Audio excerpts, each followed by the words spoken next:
Mining is one of the most dangerous professions in the world. And while advances in technology and safety protocols have certainly eased the load that these hardened laborers endure, it still remains a daring, backbreaking endeavor where accidents do happen, and your safety is never 100% guaranteed. But mining is also a less common profession in the United States today, with mines incorporating more technology and less overall manual labor. But it wasn't always that way. In the 19th and early 20th centuries, mining companies employed hundreds of thousands of workers across the country. Before large machinery could mine surface pits and maneuver large-scale explosives from a safe distance, mining was done manually, performed by teams of thousands of workers tirelessly, slaving in the dark, digging for precious resources such as coal or limestone, all while being underpaid, overworked, and continually endangered on the job. Mines were operated by mining companies, who often took a large cut of a miner's paycheck. A 1902 account of a coal miner's paycheck claimed a $1.60 daily salary for a 10-hour shift. Even when adjusted for inflation today, that only comes out to $4.50 an hour, which is below the United States minimum wage. And some of that money would be taxed or given to the company for providing housing for the miners' families in company towns, located adjacent to the mines. While some companies were better than others in terms of safety, unionizing and demanding better pay or conditions was frowned upon, and there was always the risk of being kicked out of the town by the company if you were caught attempting to do so. Because of the demand and cost of living, boys as young as age 9 worked in mine shafts in grueling conditions. This treatment was a driving force in necessitating child labor laws, and worst of all, accidents in the mines were all too common in the early 20th century. Mining involves the usage of explosives to carve out new sections of rock to mine, and if something went wrong, it could have resulted in a cave-in, the complete collapse of a mining tunnel or the surrounding rock, where dozens or potentially even hundreds of miners could be injured or worse. You had to work in complete darkness, save for a few well-placed torches, push a cumulative thousands of pounds of materials every day, and contend with the ever-present risk of a gas leak, which could suffocate workers in a cramped, narrow shaft, or even result in an explosion when coming into contact with the materials used during blasting. In 1917, 2,696 coal mining deaths were recorded as a result of various causes, and that was just one year of many. The underground has claimed countless lives as a result of human greed prioritizing profits and material output over safety. It's an area of nature we were never truly meant to interact with, and the sheer number of things that can go wrong in a mining operation proves that. With all this death, danger, and darkness, it's no wonder that the mining industry is the center of a blood-curdling anomaly that caught the attention of the SCP Foundation. Today on SCP Explained, we'll be taking a look at SCP-2951, an anomaly given the elusive codename of 10,000 years. It will, as the channel's name implies, all be explained in due time. The year is 1944. The Lemon Quarry, a limestone mine located near Guthrie, Indiana, is like countless others in the country. It's owned by the B.G. Hoadley Mining Group, a company that would soon find themselves with one less mine to manage and a lot of information to cover up and destroy. Up until now, the operation was proceeding smoothly, with the quarry's limestone deposits providing rich beds of materials to export and sell. But all of that was about to change. On August 23, 1944, an earthquake occurred directly underneath the Lemon Quarry. Seismic activity in Indiana is strange enough, due to the area's solid limestone foundation and lack of fault lines, but it was about to get a whole lot stranger. Naturally, the company sent in an exploratory team to assess the damage of the structure, fearing that the limestone deposits were caved in or destroyed in the process. 3 hours later, the team returned to the surface, reporting that an important access tunnel had collapsed entirely.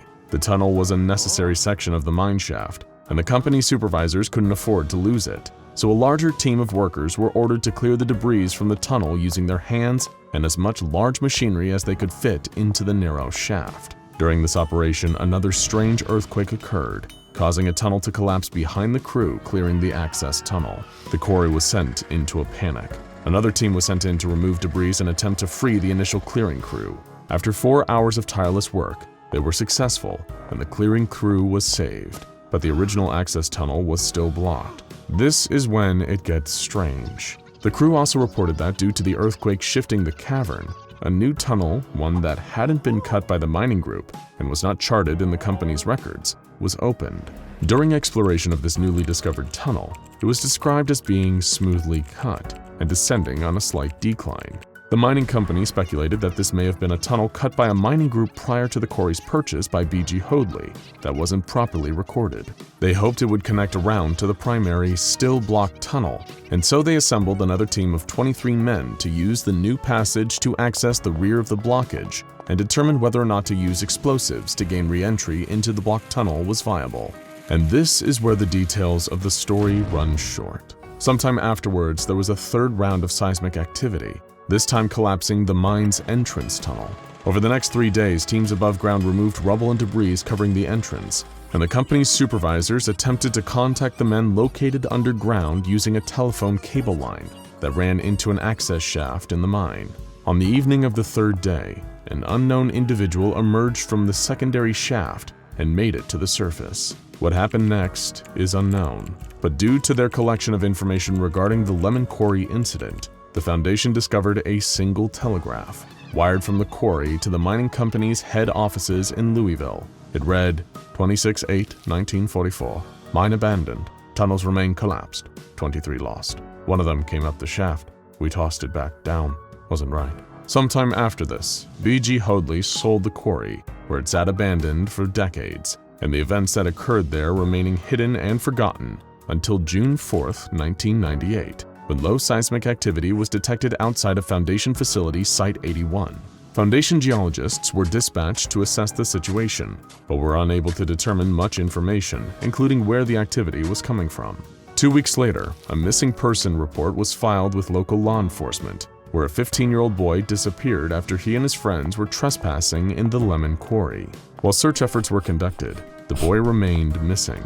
But during those searches of the quarry, it was discovered that there was an unsealed shaft located beneath the mine's above-ground maintenance building that led directly into the mine itself. A rescue team was lowered into the shaft. After all, it was possible that the boy could have fell in and was still down there. But due to the unexpected depth and length of the access tunnel, the team had to wait until longer ropes and safety harnesses were available. The estimated depth of the tunnel was 120 meters. But the rescue team reassessed those numbers after exploring the shaft, finding them to be closer to 240 meters. Still, the boy was unable to be found, and the rescue crews reported feeling agitated, as well as having doubts about the perception of the mine around them. The 5-man rescue crew reported there being 7 or 8 members of the team, and one of the men reported that they were in the mine to look for gold and not the missing boy. After 43 minutes, the team went radio silent and ceased responding to communications. Above ground, the teams retracted their tether, but found that more was being retracted than had gone down the shaft. After retracting 400 meters of tether, the winch was overwhelmed and came to a stop. It was these events that alerted the SCP Foundation about potential anomalous activity in the Lemon Quarry. The Foundation took control of the rescue efforts, posing as a federal search and rescue team. They were successful, somewhat, retrieving 2 of the 5 men, who were still connected to their tethers, but less connected to their minds. One man became violent when he reached the surface and began to physically attack Foundation personnel, believing he was still deep within the mine. The other man was originally believed to be comatose, but after 20 minutes of unconsciousness, he began speaking unintelligibly, in a voice that wasn't his own. But one of the other 2 men he went down into the shaft with. The 3 other men did not surface. 2 of their tethers returned with the ropes clean cut on their side. The third was clearly sliced with jagged pieces of rock and covered in human blood across a significant portion of its length. After the 2 men were transported to Site 81, the Foundation quickly administered amnestics to all non-Foundation personnel and developed a new cover story for the events that occurred. The Lemon Quarry was classified as SCP-2951 for the interior of the mine being subject to irregular spatial and temporal anomalies. A historical probe into the B.G. Hoadley Company and the 1944 incident was launched, and inside SCP-2951, the Foundation dispatched 4 members of the Mobile Task Force Trotter 5, a squad named Hell's Heroes, to further analyze what was occurring in the underground. The team entered the mine through the secondary access shaft and was ordered to spend no longer than 40 minutes in the mine. There was, though it remained unlikely, the slight chance that they could recover the 3 lost search and rescue members and the missing boy, though the Foundation wasn't holding their breath, knowing very well how strange, mysterious, and dangerous anomalous locations can be. The task force descended, and after a quick mic check to determine that their recording equipment was working, they moved further down the shaft. It was dark and unnaturally deep. After reaching 120 meters, they came to a stop, an area where they could walk around. This contradicted the 240-meter depth reported by the rescue team. The task force looked for tether hooks or any other physical evidence from the original team, but they only found footprints. Moving around the dark, winding area, they began to explore. It wasn't long before the operatives became disoriented. Keeping in mind their 40-minute limit, one operative started the clock, and the captain ordered him to let him know whenever 10 minutes had passed. While exploring, they noticed 2 tether lines up against a wall of rock. They took pictures and moved on, descending deeper. The timekeeping soldier reported that they clocked in 10 minutes, but the others felt like it had been longer than that. Coming to a narrow, tight access shaft, the team determined that they needed to move single file. While significant time was passing, the timekeeper only reported that they had been underground for 17 minutes. Being skilled in anomalous exploration, the team members realized that there was something wrong, and that this was most likely a temporal anomaly. But that wasn't all. The team began seeing flashes of light in the distance and hearing noises beneath them. They made the decision to pull out of the shaft, and after moving towards the light in front of them, thinking it was from the surface, they found that they were no closer to leaving than they had been when they entered. The clock still displayed a time of 17 minutes, and trying to figure out where they were in the shaft was becoming next to impossible. As it couldn't get any worse, the team's flashlights and headlamps began dying out. Now the task force was completely in the dark, and they could only move downwards. They weren't sure where they were going, but they were certain it was going down. The sensations of the cavern were growing stronger, strange smells, something unclear written on the walls of the cave. The clock now displayed 13 minutes. The operatives began repeating themselves, stating the phrase, "too long in the fire," over and over again. It was a nightmare, but the team soldiered onward, dazed by the shaft's anomalous effects. Just when they were able to see the surface light again, they noticed something. There were more members of the team than they originally started with. 3 of them, mimicking the others' voices, wearing their uniforms. One of the entities appeared as if it were on fire, smoke smoldering from its back, repeating that phrase over and over again. The captain ordered his men to shoot at the imposters, firing at them in the dark. But the shots missed and accidentally hit something that caused a violent combustion, causing all recording devices to cut out, and the Foundation to remove the task force from the shaft entirely. All 4 members were recovered and given a medical evaluation. The entities that impersonated and attacked the task force, however, were unable to be found. During an interview with one of the recovered operatives, he claimed that the team was losing track of time, but was shocked to discover that while their recorders were active for a total of 5 hours and 33 minutes, they only spent 19 minutes total in the mine altogether. A strange anomalous time dilation effect between the surface and the underground. The operative was unable to determine the point when the entities, clad in their armor and badges, joined up with the group. The interviewing doctor offered the operative an amnestic, but he declined, stating that he'll only need it if he's still dreaming about the entity screaming at him with his own voice months later. While the Foundation's exploration of SCP-2951 revealed the anomalous effects of the shaft, the historical investigation also bore fruit. They learned the story of the 1944 collapse that caused B.G. Hoadley to sell the mine, but they also learned another important piece of information about the Lemon Quarry. The Foundation recovered a contact list in an abandoned Hoadley office that allowed the Foundation to make contact with Gorman Ellis, a retired Hoadley investigator who was cooperative and willing to meet with the Foundation agents knocking on his door. During the interview, the Foundation learned that Ellis was originally a foreman with the company, and both his father and his grandfather were associated with the higher-ups at Hoadley. When asked about the Lemon Quarry, Ellis said that while he never worked there, he did spend time there cleaning it up after the company had shut the mine down.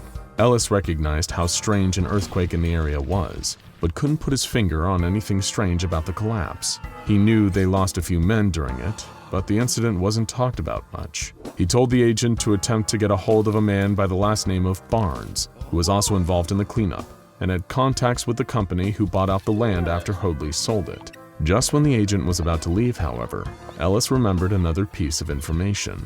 The cleanup that he had worked on had over 3 dozen men working at the same time, but Ellis said that it was the quietest job he had ever worked. In fact, he wasn't sure if a single one of them said anything to him the entire time he was there. The Foundation received a number of personal documents from Ellis's contact Barnes, in the form of letters that detailed the Lemon Quarry's sale to Curver International.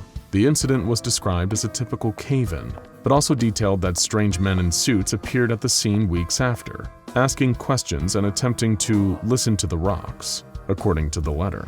After this, Curver International, a mining group that the Foundation has so little information on that they believe it is anomalous itself, purchased the Lemon Quarry. A letter addressed to Barnes reads as follows. I saw it myself, Jeremiah. I saw something that was like a man crawl out of that hole. It smoked and burned and cried out in another's voice. It was a thing pulled straight from the pit itself, I have no doubt. That man from Geist said as much himself, that the pillars that support the world will crack and crumble, and the Foundation will become loose. What lies below will become accessible, and its might will fall upon the meek. I saw it with my own eyes. I know it is true. I still hear its words, Jeremiah. 10,000 years, screaming like a wild dog, shrieking like it was cornered. 10,000 years in the fire. In 2003, Ellis passed away with the Foundation seizing his assets. During this process, the Foundation discovered a letter addressed to an unknown recipient, revealing that he knew more about the Lemon Quarry than he had let on. Its contents are chilling, reading, "It was 23 in total. 23 of those poor boys got stuck behind that wall. We could hear them for days shouting behind those rocks while we sat around and did nothing. Have you ever been down in a mine during a blackout? Let me tell you about it. First, there is a moment of panic, when everybody scrambles to figure out what's going on. Then, as things calm down, you try to get your eyes adjusted to the dark around you. But you never get adjusted, because there's nothing to see. It's not like dark at night where you can see stars and the moon or a street light. There's no light in a mine during a blackout. There's nothing to see down there. Then you start to hear things. Some boys will hear voices or animals, or any number of things that just aren't there. Some will wander off and get lost. They won't follow the ropes back up. Some will fall into a shaft or into a crevice and you'll never see them again. Then it gets real quiet. I got to see that tunnel they found before the cave-in. Very strange. Didn't look dug up by tools not proper. Didn't even have time to string up lights in it to see where it went. I don't know what's down there. Anyway, all I'm saying is, I haven't thought much about hell, but I sure think we deserve it. Whatever happens to those boys, as long as they're down there, is our fault. It's our fault for doing nothing, and the dark changes people. Now go watch SCP-1179 Centralian Fire Demon and SCP-2951 O Death for more possible mine and cave-dwelling anomalies from SCP Explained.